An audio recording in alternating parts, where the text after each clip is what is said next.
welcome to our Zoom meeting for today. I appreciate you giving us a little bit of your time and to talk about what we're doing, not just in our own office space, but I think most importantly, what we as a group, classic family of distributors, partners as well, can help provide our customers as they start to plan their return to work in the coming weeks, depending on which state they're in. So if you've seen some of the postings we've had on LinkedIn or had conversations, many of you have had conversations with me, I want to at least give you an idea of kind of where this started for us internally.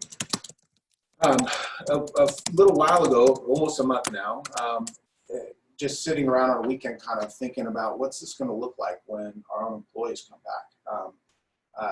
We have quite a range of folks in the office and kind of what their anxieties are surrounding the whole COVID-19 pandemic that we're in right now.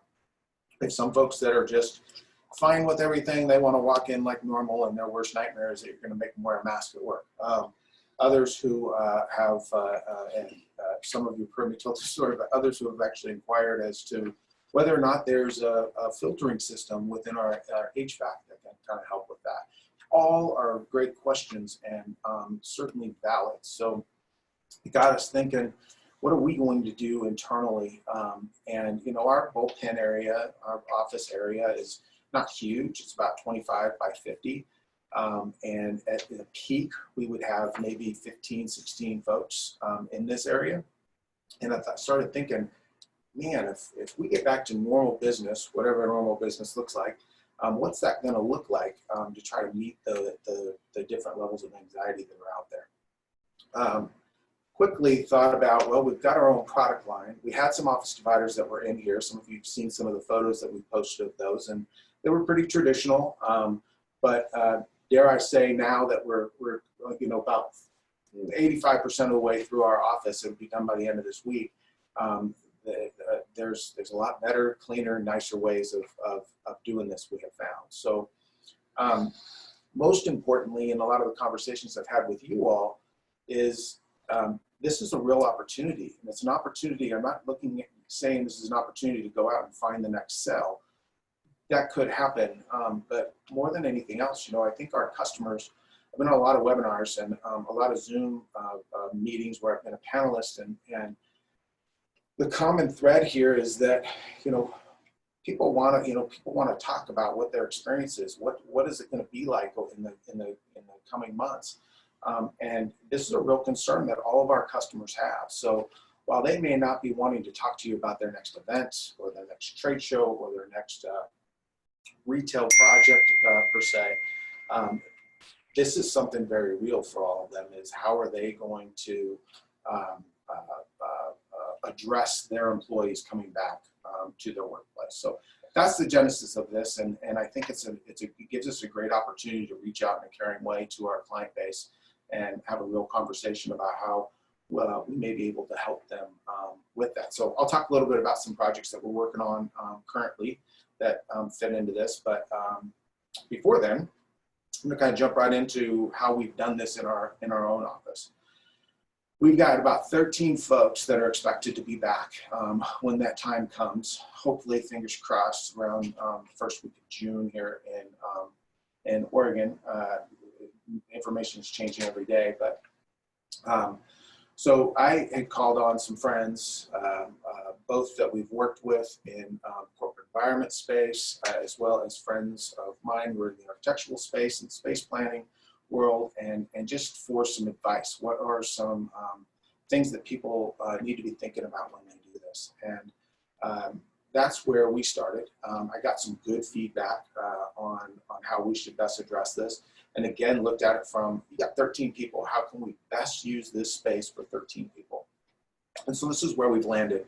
Mel and I are going to take you around a few of the different elements, but ideally we wanted to have at least 8 foot on one side and 6 foot on another side for everybody in their workspace.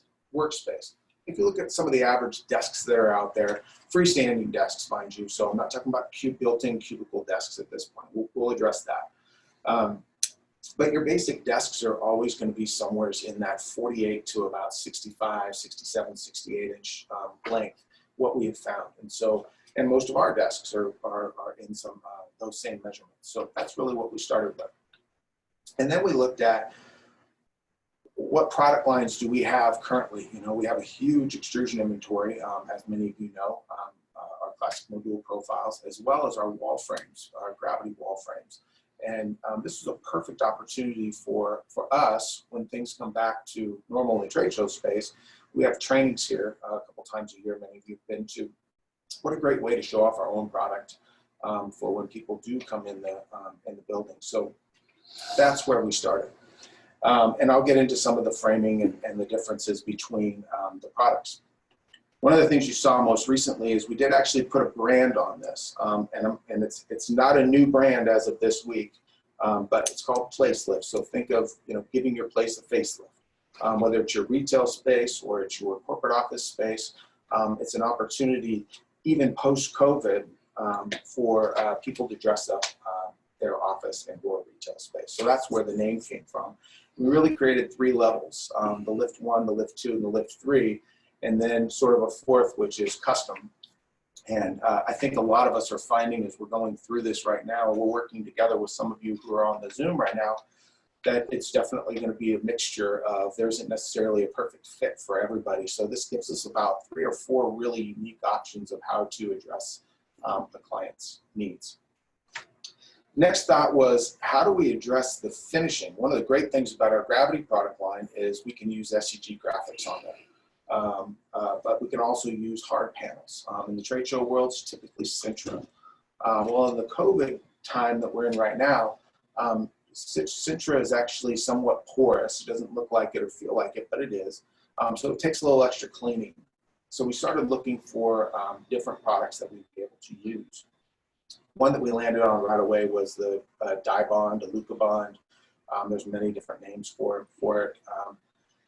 And so we started looking at doing that, at least in our own space. Why? It's clean. You can get it in white, you can get it in black. You can actually print to it if you want to, which is fantastic. But more importantly, it is super easy to clean. And it doesn't take much more than just a spray down and a quick wipe down, and you've completely sanitized that panel. So think of that along with our aluminum extrusions. It makes the panels in the environment very easy to clean on a daily, weekly, whatever, however many times you decide to do that. Then we've got the acrylic, of course, that goes in to some of the walls, and we'll show you those. One thing I'll mention, and I'll mention it again when we get down there, on acrylic, we see it on the trade show floor, you know, people spraying down their acrylic with Windex and stuff, and it's fine, don't get me wrong, but in an environment like this where it's going to get cleaned multiple times, potentially a week or in a month, the ammonia-based product lines are really not good for acrylic long-term. So keep that in the back of your mind as you're talking to your customers. If you go into any of your local grocery stores, you'll see a whole series of cleaners that are peroxide-based cleaners. They clean fantastic, and that's the best thing to be using on the acrylics. So let's get to some of the features, benefits. Mel, are there any questions that I should be addressing yet, or that we maybe wait till later? No, I think we're good, Kevin. Good, okay. So real quick, let's talk about the product line itself, the different levels of the product line itself. Many of you have seen the Gravitee frames in the trade show world before. I'm just showing you a real quick view of this, and then we'll take you around and show you some of the panels. But super simple, lightweight frame. We've got wire management built into the bottom, the top, and the sides. This can be completely adjustable. But the key really is here in this clipping system and the plunger that's built into it.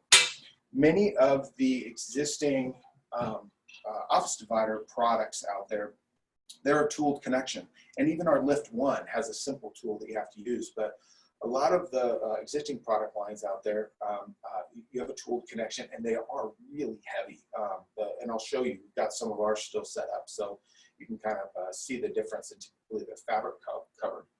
But with the Gravitee, one of the great things is you can put SEG graphics on both sides. For those of you who don't know what SEG is, I'm going to show that to you in a moment as well.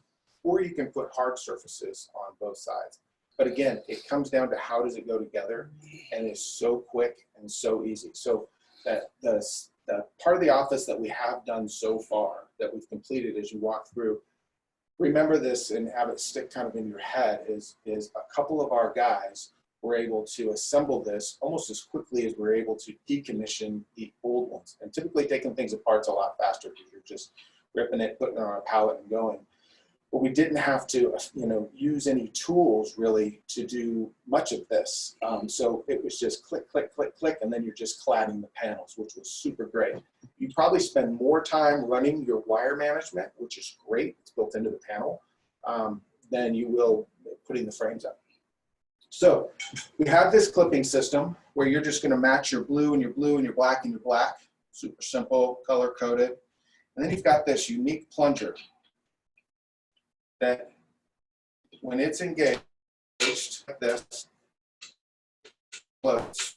And when you lift, whether it's a corner connector, it's a panel connector, you're literally only lifting it clip above clip, and then it slides down and locks. That's how all the panels go together. Done. Then you just worry about, or then you just get to focus on putting finishes on. So as we walk around, you'll see how we've done that on several of these. All right. So over here, now why don't you grab the camera or roll the card over a little closer. Some of the specific finishes that we chose, we wanted, whether it was someone who, like Kim sits in this area, she focuses on setups all day. So does Dan Rice, this is kind of their area. We wanted them, like our PMs and our detailers, to have the opportunity to have a grease board. Now, actually, the dye bond material that we're using, all grease board, so that's great. But then we're replacing walls where they had a whole bunch of stuff pinned to it. And so what we did is we did the same grease board material, but we actually got magnetic versions of it. So you can get this in standard, you can get this in, I think, 8 different colors, but it's great. And you can print to it. So you could print to it, and it's still magnetic. After you print to it, you're not going to grease board to it, obviously, but it works really, really well. As you can see, you can write whatever you want on it, and then at the end of the day or end of the week or whatnot, go through and wipe it off. The grease board material has been fantastic, and again, like the dye bond, super, super easy to clean. On the outside, in particular here, we've got an SEG graphic. What we chose to do internally here was, this is a great opportunity when we have people who come in, not being a direct-to-consumer company, working through our partners like you. We don't get a lot of people that come in here, but when they do come in here, this gives us a good opportunity to show off some of the things that we have done, some award-winning projects, whether it's in the retail space here, or you'll see some other ones on the trade show floor. So we did SEG on the exterior. And again, those of you who are maybe not familiar with SEG, it's a dye sub printed fabric graphic with just a silicone beading on the end. So you're just putting it directly into the channel, and then it just easily slides across and affixes. So one of the questions that's come up already, and it may be asked today, but is, what do you do about dye sub fabrics? Is gentle cycle, cold water. You can actually wash them at home because they are porous. I mean, we need to be honest about that. So I would suggest that, especially as we first come back to work, if you've got folks that are going to want to maybe do some branded spaces, talk to them about that, because it would be a good idea if, whether it's once a week or it's a couple times a week or it's once a month, it's kind of up to them and what they decide to do. Let them know that these are easily clean. Kevin, there's a question that's asking about soundproofing. Based on those materials, have we really done any tests to this point as far as versus the fabric versus the dye bond? That's a fantastic question, number one. Fabric's never really going to be soundproof, right? I know there's a company that I saw at a show last year. They're working on that. It's a sound dampening fabric that you can print to. Haven't really seen much in the way of that, and as much success with it, let me see it that way. But what I will do is I'm going to take this all the way off and show you. One of the great things you'll notice on the inside is we have our magnetic panel, or not magnetic, our dye bond panel right back here, right? Well, I took the graphic off. Notice you have this slot that's available on the inside. You could actually do an infill in there of a Centra or of a soundproofing board. There's some real thin gauge fiberglass material even that you can get that will go inside of there. That's going to ultimately give you probably the best sound dampening, especially if you're in a very loud, a loud space. What I will say that we noticed was as we chose to do our walls at 72 inches, and I'm going to talk about that in a minute. When you have somebody on this side on a phone and somebody on the other side on a phone, especially if there's dye bond on both sides, because again, we're really doing the fabric on the outside here, but especially in between, where you've got that acrylic wall in between, it's a heck of a lot better than it was before when it was a quote unquote more open plan within their space. So, and you really can't hear one another. Now, if you do have a loud talker, I'm a loud talker, I would suggest, there's some options of what we can put into that center slot. Really take advantage of the fact that that center slot's there to help kind of dampen that sound. Someone did make a suggestion that between washings, obviously we're in the office, so you're here on the phones. Yeah. That's a good thing. They suggested spraying it with Lysol in between washings, which I thought was a pretty good idea. That is. I mean, I wouldn't douse it by any stretch, but you're absolutely right. If you went through, it's no different than being at your house. If you went and sprayed Lysol over your living room and it got, over your couch and whatnot, you're not going to necessarily douse it, but absolutely a great idea. So can you talk about the height of the frames? Is there anything that's standard? Yeah. So that's the standard's a tricky word, but in the past, you've seen in the last, I've talked to some of you about this, over the course of the last 10 years, it's astounding in the United States. And I have the exact figure, but I've heard everything is a low of 45% and a high of 65% of corporate America. That's companies our size and really, really big companies that have multiple floors and high towers have converted to some level of an open office plan. I'm never one who wants to do negative marketing, but the open office plan is going to be heavily challenged for the next probably 2, 3, 4, who knows, however long. And so even those that did have dividers in their open office plan, most of them are at kind of like a 45 to like a 50-inch height, or sorry, 45 to like a 60-inch height. So even if you take that 60, and you think about that, if I'm working in this space and I've got a breezeway, I know one of you who's on this call, we're working on a project like this just right now, which is they have existing office dividers, and they're, I think theirs are 50 inches tall. And so at 50 inches tall, if I'm sitting at my desk and somebody's walking by, you are actually still very exposed. So I've seen some of the offerings that have come out so far over the last week and a half, 2 weeks on LinkedIn and other places where they're marketing these sort of short walls, or they're marketing like a 4-foot wall with like a 1-foot piece of acrylic or something that goes on top of it. The reason that we ended up landing in our office as a 72-inch high base level wall is pretty simple. When you're sitting down, you're below the walls. We've got visibility with the acrylic between coworkers, which is nice, but you're really not exposed for it if somebody happens to be walking by. Obviously, travel up and go over, but it's a lot safer at this height.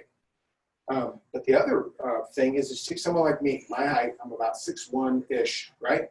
I have a stand-up desk, that normal desk, but I can convert it. I'm in an office, but if I was out here, I would be extending that up a couple times a day and be here. I still feel a heck of a lot better with this here than I would if my wall was right here. So that was the real reason that drove us to do this. Now, one of the opportunities, again, I was referencing that we're working on right now, which is a unique one, and I think it's unique today, but I have a feeling we're going to have a lot more like this, which is existing wall, what do I do?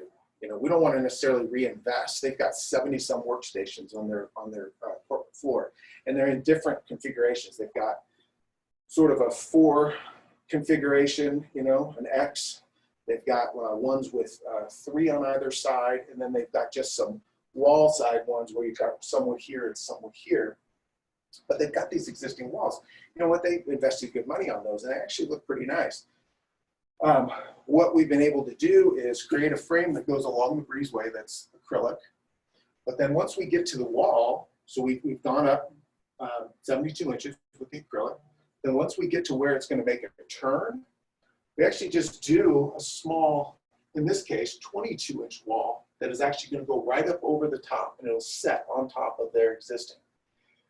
First question you're going to have is it just floating up there? That's a question, that's a conversation you definitely have to have with your clients. It is ultimately going to save them more money, let them keep their current investment in place. But what will happen is where that turn comes, and say it goes down along this wall, it's a great example, and then it turns out this way, we're going to have them put a pinhole, or our installers. The great thing about the trade show and event world, we know a lot of guys who know how to do install labor work we can tap into in multiple cities. They are going to need to do a simple pinhole, I feel, to attach it on there. It's, someone had mentioned before, well, could you do, you know, a Velcro attachment or something? Yeah. In the corporate environment, I'm not so sure that Velcro. It's one thing to Velcro a cladding panel on. It's a whole other thing to try to do it on top of your wall where it might end up getting seamed. So that was a real easy fix and suggestion, is that we can build right across their existing walls and have a little drop pin. Yeah. I have a question I don't completely understand. Maybe you'll understand. It's how do you attach a 22-inch upper to a third-party lower? That's what I was just talking about. If you've got a third-party lower, it's going to depend. So if we're looking at it, and we can get details on the wall, the one I'm referencing right now, we'll literally need to understand what that wall looks. We've seen pictures of it, but we'll need to get exact measurements from them, or we'll hire somebody to go in safely and take those measurements. How do you attach it? That's what I was talking about, is on those existing walls. If you're going to build on top of it, we can do it discreetly at the what would you consider the weakest points. So out here where you've got a wall kind of free hanging, we can put a little small pin attachment that would go down inside their panel. They're going to have a hole drilled in the top of their frame. It's no different really than even the ones that we have down here, and I'll show you, where you would have to drill into their product line. It's an inexpensive way, to get it done without replacing all of the existing third-party wall, but we will have to retrofit to it. If we print graphic walls, what is the lifespan with all the increased cleaning products? That's a fantastic question. So if you've got direct print and you were spraying it over and over and over and over again, it's gonna ultimately, over time, it's probably gonna wear on it. Now, I know a lot of the UV inks that people are using are really, really strong. And I think as long as you're not using an abrasive cleaner, if you're just spraying it down with I have my can here. If you're spraying, you can leave it there now. But if you're just spraying it down with a basic disinfectant cleaner and wiping it down with a soft rag, it's going to last you a very, very long time. But if you're dousing it, it's going to start wearing off. I don't know how long. I will work with our print providers to get more accurate information on that, so that you feel comfortable talking to your customers about that. But again, I go back to, in the trade show and event space, people are spraying the graphics all the time and wiping them down, and they last for a long period of time. So I think it's going to take some care and handling in how they wash them. Is another question, it's actually a comment. We've been encouraged to add laminates for durability. Another one says, Optima advised me to get their laminate on top of the UV panels, and you can use Lysol wipes. Yeah, that's what we do on our charging tables. It's a great point. It's just a real thin, if you've seen our bistro charging tables for event spaces and trade show floors, it's exactly what we do when we put a graphic to the top of it. It's just got a real thin layer laminate over the top. transparent, that's a great point, and it would work super well on this as well. Okay. All right. Now you'll notice actually up here we're doing some, and these are not ultimately where they're going to be. This one is going to stay here. We wanted to brand the space so people can see it. They walk in and they see a little bit of our taglines. We're big on shared success and what that means, shared knowledge, shared responsibility. So we're going to have these in our space. Do I think everybody is going to go this high? Don't know. Some of the big names out there in the corporate environment world, you know, they almost go all the way to the ceiling, and they'll do glass, or I don't know if they do much in the way of acrylic, but they'll definitely do glass all the way up. I think, you know, we're going to take our upper layer, which is over here, and we're actually going to move it all the way to the other end, so it kind of bookends the space, but it doesn't block each section off too much. So we're actually, if you've seen the rendering of what our design is going to ultimately look like, that's one difference that you'll see, is we're actually going to have our graphics just at both ends. We're not going to have them in the middle space. Okay, now let's come over here real quick. Some more fabric graphic opportunities for some folks who want to maybe dress up even more their space. And this is not done. You'll see this when we do our final reveal video, which I'm hoping will be out sometime next week. This graphic, as well as this graphic over here, they're actually all backlit. Super thin, just a little over 2-inch wide panel. The one side can be completely backlit. So it's for what we're doing with our office space. It's going to be great, and it's going to really dress up the space. Now, why don't we come around here? I'm going to grab a tool real quick. So let's look inside the second section here.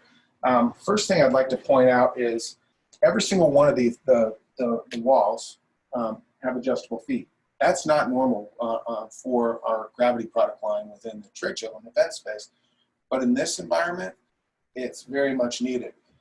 Because you've got your wire management at the bottom and on the left and potentially the right, depending on where the panel is of each frame, you do need to be far enough off the ground so that you can feed your wires through to the workstations. And what's great is you can pull a graphic off or a cladding panel off, and this is just a flathead screwdriver. You just turn it and you can raise the panel up, lower the panel down if you're on an unlevel floor. So this was a great addition by one of our production guys as we started this process. Then let's look at the space, the divider that goes in between, which is where we put the acrylic. And you'll notice something a little bit different. It's not such a thin reveal on the panel. That's because that's our ClassicMODUL metal. This would kind of fall into, if you saw our sales sheets from the other day, into the Lift 2 version, right? Lift 3 is going to be all Gravitee panels. Lift 2 is going to be a combination of our Gravitee panels and our ClassicMODUL profiles. What's so great about both of these products is we developed them internally so that they work together, so that you can build off of a Gravitee system with one of, with over 200 different profiles that you can use. In this environment, we're using a 44mm square, which works perfect. Then you can trap frosted acrylic, clear acrylic. You could do acrylic with vinyl graphics on it. These will actually have kind of a step and repeat on them pattern. When we're done with them, with a frosted vinyl that's going to go on there. Even etching. Even etching. Very good point. There's a whole lot that you can do. If it's a 1/4 inch thick down to an 1/8 inch thick, really, material, we can use it as an infilling. So, and there's all kinds of colored acrylics as well. Yeah, absolutely. And you can print to them as well. And this is, and I know most of you know this already, but it literally is as simple as a turning of an Allen key to loosen and tighten the lock. And that lock just flares into the channel and locks it right down. So what's so great about that is this all is one piece coming off the pallet. And then you're just putting a simple piece of extrusion across the top, one across the bottom, one in the middle. You've got your infills that then you trap in on the inside. So at the most, with really anything that we're talking about today, you're using one Allen tool, which is pretty great. All right, there is a question going back to where you were before, Kevin. Yep. What about other substrates such as PLAM, Lumicore, Plexi, P95, or other panels in like 3-form as well? Yeah, P95 is a no-brainer. That would work just fine. It all comes down to if you're cladding a Gravitee panel, it's 1/8 inch.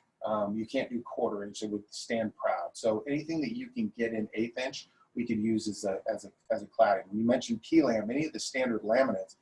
That magnetic board that you're looking at, that's actually laminated die bond. So it is a laminate that Formica makes and that we laminate the die bond with, and that's the magnetic material. So any laminates would work. And then when you look at 3-form, Lumicore, products like that, as long as you can get it in the 1/8 inch, and I'll show you where you can use the 1/4 inch, which is actually going to be pretty cool, especially with products like Lumicore and 3-form. Someone wants to take maybe one of the basic models that we're going to show you, and they want to trap inside of that an acrylic. And you know the acrylic that 3-form and Lumicore both have, where they maybe have like trapped leaves on the inside or bamboo strands or whatever it might be. That fits right in there, and that would just dress up a space in an amazing way. So yes, answer to the question is and it gets back to when people have asked me about pricing when we're working on this. This is why it's such a hard product to just, you know, in our traditional world, you know, we would have a 20 by 30 that would cost this, right? Maybe some adjustments, but for the most part, it would cost this, or a 10 by 10 that would cost this. And the natural thought process, even for me, is looking at this was, all right, what's a 6 by 8 cube going to cost? Or what's an 8 by 8 cube going to cost? And it's like, oh my gosh, well, if you think about it, you've got so many different options of what you can do. We haven't even touched on all those yet. We'll get to those. But that's why it makes it a bit of a challenge. So there's definitely going to be a range for people to sort of test their budget on and see what's going to work best for them. Okay. Any other questions? I think you answered. Steve asked, will you have complete pricing and substrate cost options as well as production lead times? We will. Complete substrate, though, that would be exhaustive. So we will have some standards for sure, Steve. That's a great question.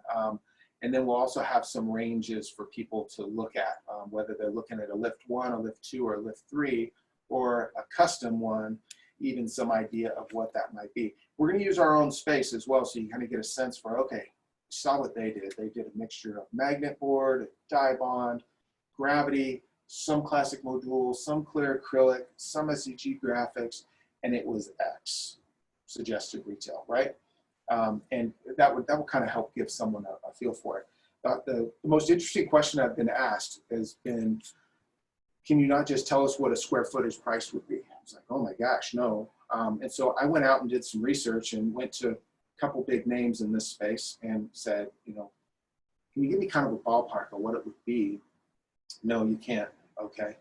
Can you just send me what one of your quotes looks like? Oh my Lord. I mean, it was like 20 pages and it's parts, pieces, depends on what you've got here, and you got this cap to go there, and you got this piece to go here, and it's great. I get it, but there's no one office that is the same. Some of I know some of you who are on this call today as well will know what I'm referring to. They're having to help them bid on a bank environment right now. Totally different, right? Totally different. Really cost-effective option that we're able to provide them, but it's not this. It's just going to mainly be extrusion. But every different environment's going to be, or every environment's going to be different. So that will be the challenge. I said this in our video before, and I would emphasize this again. You don't have to be the expert of all experts in the world on this when you go in and talk to your client. You have to be expert enough to at least advise them on the basics of, you know, this is what your staff is going to be looking for when they come back in, you know, and you want to think about how tall is a panel going to be in their environment? How's that going to make them feel? Is the surface going to be cleanable in the short term so that people can sanitize on a day-to-day basis? So that's where a lot of this, hopefully a lot of this information will help, is give you enough to go in and be enough of an expert to start helping them. And I think the other part, Kevin, is replaceable. When you have one employee who's in a cubicle, that employee leaves or they move somewhere else in the company and someone goes in there. Yes, you can deep clean, but a lot of people really, the nice thing is you can just peel off the surfaces and put a new surface on it, so they really feel comfortable that they're starting from square one. Yes, and let's go post-COVID here and say, what a great way of a new employee who's coming in, and for a pretty inexpensive way that you can change a portion or put a graphic in their space that maybe welcomes them. That would be quick and very easy to do. The I'll get to that. Okay, so while we're here. Okay. I was going to, just to answer this one, someone says, are there accessory clips like AGAM to place departmental signs on top? Oh, absolutely. Hold the camera. Okay. So I have not gotten to that yet, but it's a great question. So whether you are wanting to put a simple sign up on top, we just call this an A10. Again, a lot of our competitors in the trade show world, this is a tooled connection. This would attach inside of here, but then it simply has either a clear, in this case we'd use clear knob that tightens it. It can hold 1/8 inch down to 1/16 inch really, and up to 1/4 inch material. So, and you can get these in silver, black, or white standard. But we could also have them powder coated a myriad of different colors. So can the end cap verticals, this is a good segue, can the end cap verticals accept antibacterial dispensers? Oh, fantastic segue. So where I'm standing right now is one example of our hand sanitizing stations. We don't have the dispenser mount on it. They're actually out right outside that door. But right now we're using a Gojo dispenser, but we actually have a lot of people who provided their own, quite honestly. We're building for one company right now 100 of this exact model, and it's got a graphic wing off the side, which is great. Then we also have a version, I think it's the 9003, that actually has about a 15 by 15 graphic up top. Then we have one that just has a little simple graphic that just stands off with A10s like this right off the face. So they're brandable, which is great. I'm finding most people are not ordering these with any branding, but what I am fascinated by is the majority of people are ordering them in white. We can do them in silver, we can do them in black, standard. Majority are doing them in white, and it just has to do with, I think, a sense of cleanliness, quite honestly. So one of the customers they're getting 100 of them right now, 50 of one, 50 of another. That was their whole thing. They're like, no, it needs to be white. It'll feel cleaner if it's white. So explain why we went with the stainless steel as far as a mounting plate instead of powder coating that. Well, it's super easy to clean, number one, and it's structural. So in this plate, what's great about this plate is it's the same plate on all the stands, but we have a version of this which is just flat. And to the prior question, that this L piece is not there, so it's just the flat in here. That can actually be mounted directly onto the channel on one of the corners. It could also be directly mounted to a wall. So to answer your question, can we put hand sanitizer units directly on the unit or on the wall frames? Absolutely. That's the beauty of having this exposed channel on the Gravitee system. So you can put them wherever you'd like. Let's go. Oh, one of the other things about the Mel had mentioned, that's what I was going to say. Mel had mentioned about being able to change, if someone leaves, being able to change something, some of the wall cladding out to make the new employee feel better. This was brought up to me just last week, which is a great point, and it's the reason that they're going this direction on this particular project, which is the lease of their building is up in June of 2021. And so they're like, we want to do this, and it's not, they need to, we need to do this now, so we're going to do it. And they have about a 20-foot by 60-foot office space. So we need to do it now, but I don't know what the company's going to look like next June. I don't know how many employees we're going to have. I don't know if we're going to have more, or quite frankly, if we're going to end up having to move and move into another facility. That was what she loved the most about this, was this can go with her. Other office dividers can as well, so I'm not saying they can't. But this is ultimately reconfigurable. Those of you who've used our wall frame and even other wall frames in the trade show world know what I'm talking about. It ends up being sort of a tinker toy set that you can reconfigure in multiple different ways. And then you can change your cladding if you want to. But that was the big thing for her. She goes, I could see that we may end up having to go down into a smaller space. Well, that's great because you can take this, reconfigure it, and repurpose it in your next space. Okay. Quickly, many of you have seen these. This would be what we would consider the lift one, right? And those who are familiar with our ClassicMODUL profiles will recognize. Most of these are being built with either a 45 millimeter, we call it Z45, or 33 millimeter Z33 profile. And then we've got just a simple 90-degree corner connector on each side and super quick setup, acrylic infills. I want to talk a little bit about that in a moment. But acrylic infills, frosted infills, again, anything up to a 1/4 inch. This is going to be your most cost-effective out of the gate. And what I try to explain to people is, if someone's got a series of 65-inch desks in a bullpen area, and they don't necessarily want to build walls around everything, but they know that they have got a series of employees coming back. This is a very quick, simple, clean way of putting a safety guard around their desk space. Now we go back to those acrylics. What a great way if you did want to maybe go for a more cost-effective framing option, but you want to dress up your infill. Then you're looking at your aluminum core, your 3-forms, or whatever the other products are that you might want to try to put in here. This would accept that. So now, this is the one that I have been asked the most. I just need to know, what does this cost? Okay, I'll tell you exactly what this costs.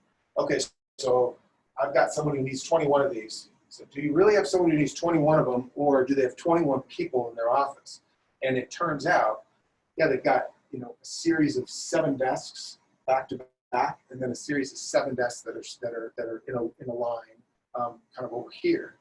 So you don't necessarily want to take, say, $1,000 and say times 21, because you get to share that connector.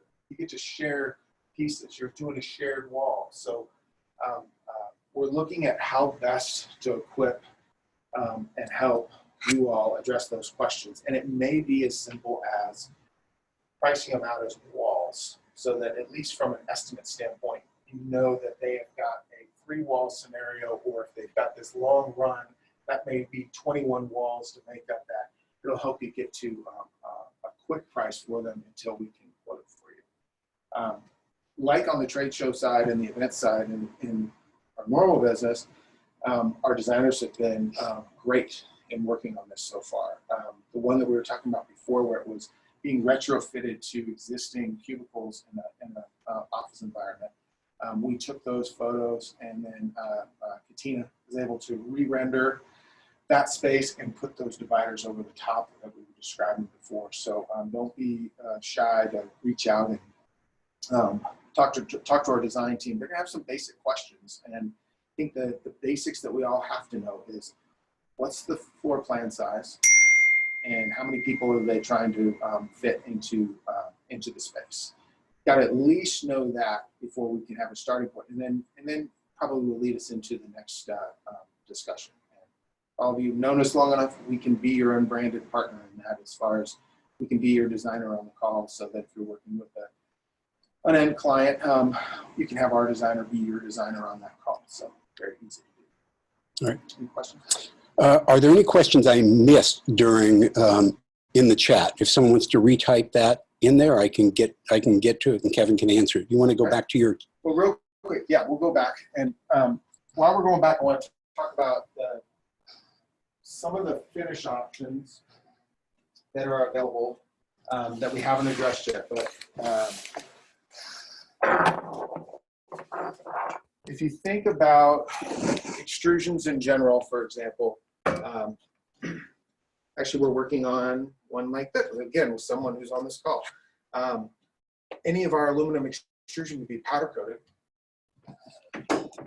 and there's probably 2,000 different powder coat colors. So if you're going into a particular, client's going into a particular office environment, or maybe you are building on and around some existing office dividers, we can actually look at what the color of their existing framework is and match to that, so that we can then powder coat our metal to match what they have, or come up with a good accent color to go along with it. So it does not all have to be silver, silver anodized, satin silver anodized, which we show here. That's our standard finish, and it wears really well and cleans really well. But powder coating is one thing that's going to probably add some time. Not a lot. If we had a typical turnaround of say 10 days on a project, you're probably going to add 2 or 3 more days for the powder coating, because we're going to get the metal cut and sent out while we're working on all the infills and whatnot at the same time. So someone's asking about marking materials. Obviously, you've got the 4-page brochure behind you, and then also the PlaceLyft website. Yeah. So there is I've got it printed on both sides here, but a simple start off 4-page piece, which will highlight the lift 1, some of the options that are available. It talks about what you can do with it, how easy it is to clean. And then the lift 2, which is really that kind of blend of doing Gravitee with ClassicMODUL profiles. And then lift 3, which is really all Gravitee and all Gravitee configuration with cladding. Not a lot of graphics applied to it, but different laminate cladding. And then you've got the custom, which is really kind of what we've done here, which is stepped it up a little bit with SCG graphics and magnetic board, and really a combination of and light boxes, things like that. A couple more questions. Someone asked about installation, both in smaller and larger markets. What do you recommend? Great question. So this is where I put my trade show hat on and say, we have a wonderful amount of labor companies out there that we all know and have worked with. They know this product. They know it inside and out. They've worked with it. I'll name a few, and I'm going to miss many, and I apologize. But I would challenge you to think, even if it's going in and doing the site visit, if your client wants to open it up and have someone come in and take the measurements, tap into those relationships that you have. They've got capacity right now, whether it's a TS Crew or Renaissance or Momentum, and Degree, Eagle Management. There's a lot of those companies that we know, which are great. And Jen mentions Fusion Expo as well. Yeah, Fusion Expo as well. And so it's an opportunity for us within our core industry to involve them in this. They know how to install it. They can definitely go in and do the measurements as well. What I have found though is for the measurements portion of it, you may be talking to whomever it is that gets tasked with this. Let's say, what's your contact? You're going to call and talk to one of the contacts at your customer and want to share with them about this. You definitely want to, if they're engaged and they're interested in learning more about this, if they've got a facilities person, a facilities management person, definitely want to involve them, because they're going to be the ones that will probably be able to answer if you've got questions like, hey, is the electrical coming from the floor or is it coming from the walls? Like in our scenario, it's all coming from the walls. So we're running our power right through the frames to each workstation, and the network cables through the frames to each workstation. But in some of these open environments that exist already, they've got the power right down on the floor. So getting it, the facilities person is going to be the one to give us the best information, that combined us the best information, so that we can do a proper layout and suggestion for them. David has a great question. How would this, or how would we compete with companies that are already in the office design environment? That is a fantastic question. And I'm going to give you a nebulous answer, and I apologize. But I can only go off of our space. Again, leaning on some friends and experts that we've worked with in the past. I just know that if we had taken this project to one of the 2 or 3 bigger names that everyone knows, we would have been probably in the $70,000 range by the time it was done. designing it, detailing it, all the parts and pieces, and then getting it here. And I can't determine whether or not that involves installation. My best guess on a retail level is that we're going to be able to have completed this for more like 30, 35. Now we put some light boxes in there, so it might nudge up a little bit more, but I also don't want to be quoted as saying we're going to be half as less as company A, B, or C, but we'll definitely be more competitive. I do feel very comfortable in that. So that world is interesting because it involves, you know, there's design, a heavy design fee or costs involved, and then when you look at the detailing, it's I kind of had to laugh at talking to someone about this. I said, I feel like IKEA's furniture instructions look super easy when I compared to what it looked like when I got this quote and packet of kind of how you would put together their stuff. Do you have wire management drops from the ceiling? I'm not sure if they're asking that based on. We don't here in our space, but the frames actually have a wire management hole right in the dead center, so at the top. Which is great, so that when if you did go high, as a matter of fact, we're looking at that for one section of our office where we may go almost all the way to the ceiling. And if we had power coming out of the ceiling, you could, yes, drop right down, and there's a matching hole in the bottom of the frame and then the top of the next frame, so that you could drop all the way down and then race way through the frames. I think that's all the questions, Kevin, and we're approaching 11 o'clock. Oh my gosh, okay. Hey, if you have questions, you can email me, either Kevin@ClassicExhibits.com or Kevin@PlaceLyft.com. If you have questions as to, we've got the website, PlaceLyft.com. That is really there to sort of carve off for our distributor partners an opportunity for them to take people to a different environment than a trade show environment to talk about some of these things. You'll see a lot of the retail projects we've worked on over the years, call centers that we've helped build out over the years, as well as office environment projects. And we've kind of landed all of that there as a nice demising of the product lines. All right. Hey, everybody stay safe. I appreciate the time today. I appreciate everybody who attended. And like I said, just reach out if you've got questions. All right. Take care.